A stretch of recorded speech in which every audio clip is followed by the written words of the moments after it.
Today we're going to make some rhubarb liqueur. Got a bunch of fresh rhubarb here and a recipe from Alice Waters from her The Art of Simple Cooking 2. It's originally an apricot liqueur recipe, which I found when my apricot tree decided to dump 50 pounds of apricots on me, and I was looking for what to do with all of them. And I, through some experimentation, discovered that rhubarb works great in this recipe, and you can just substitute it the exact same amount of rhubarb as apricots to make rhubarb liqueur. So that is what we're going to do. I got a bunch of rhubarb here. We're going to make a triple batch, and I'm going to wash this and cut it up and get going on the liqueur. So I'll be right back once this is dealt with.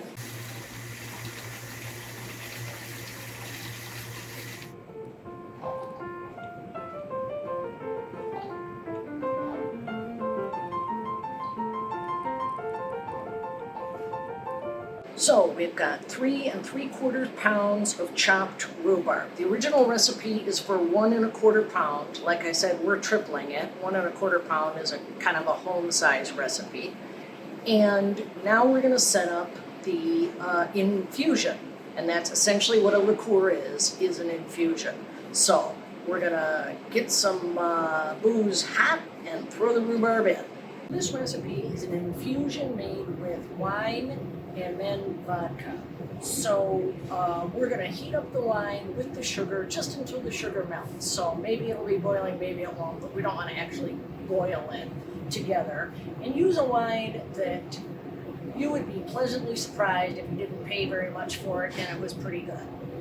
Do not use a wine that you think will impress someone. Just, use a cheap but decent wine for this. And 4 1/2 cups of wine is what the original recipe calls for, which is a little over a liter. So we did 13 1/2 cups, and then we're adding 6 cups of sugar, 2 cups for each of the multiples of the recipe. And there's an option to add a cinnamon stick, which I am going to do, but I'm only going to add 1. I'm not going to add 3 cinnamon sticks because the economy of scale doesn't really apply to things like this. This is a kind of a powerful little guy.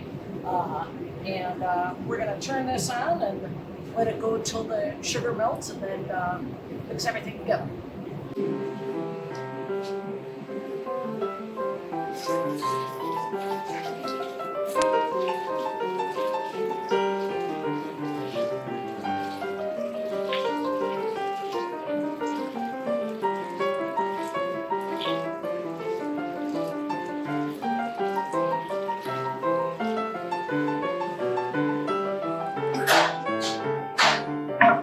So the wine and sugar and cinnamon stick are in here. I'm going to add one more thing. I've got the peel of 1 whole orange.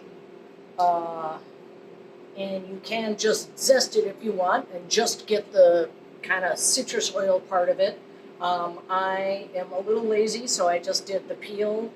Besides, a hint of bitterness is not a bad thing in a sweet liqueur. And this is only going to infuse for 4 days, so it would only ever just be a hint of bitterness. So you add the vodka also, along with the fruit, and the same thing applies. Use an okay vodka, but don't break the bank.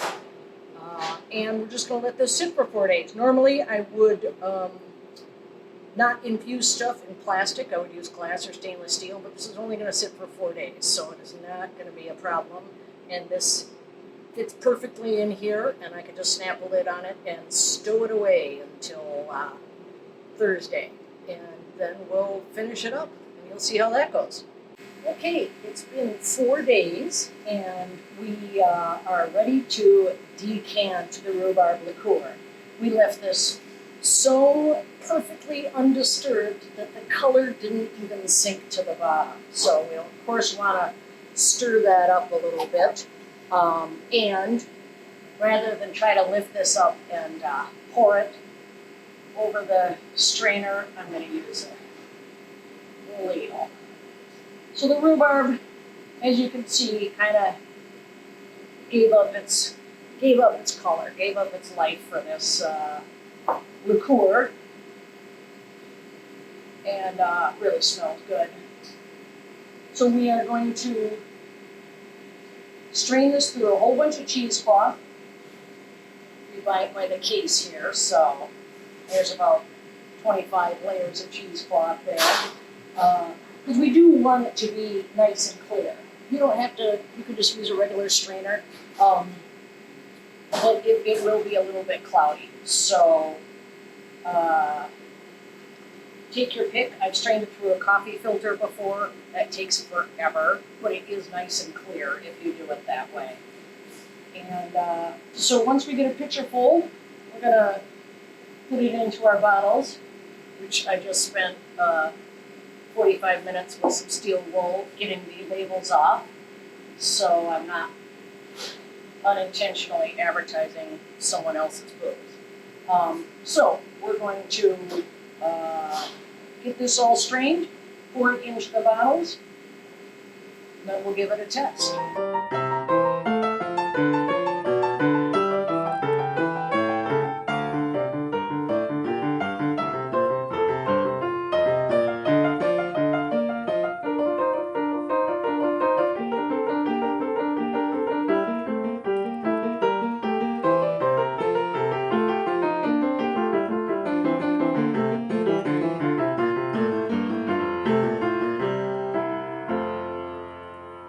In 4 days, and we decanted the Rhubarb Liqueur into their bottles, their waiting place until we sell it. It's taken on kind of a beautiful watermelon pink color.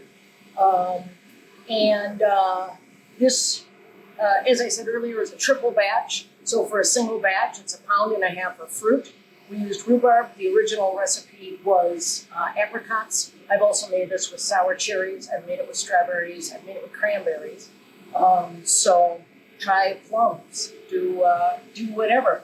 And 1.25 pounds of fruit, 4.5 cups of wine, 2 cups of sugar. Boil that together, along with the cinnamon stick or whatever seasonings you decide you want to use.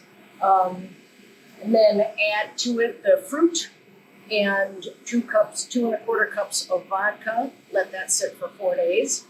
And then strain it and enjoy. It is ready to enjoy. I'm breaking the no glass in the kitchen rule, and I have a little glass of this in the kitchen, but the light's better in here, so that's why I'm doing it.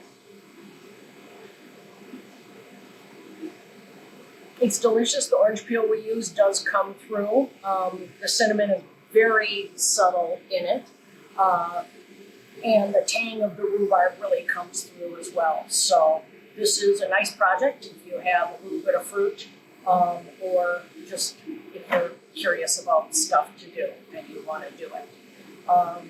So thanks. That's our rhubarb liqueur video, and we'll see you next time.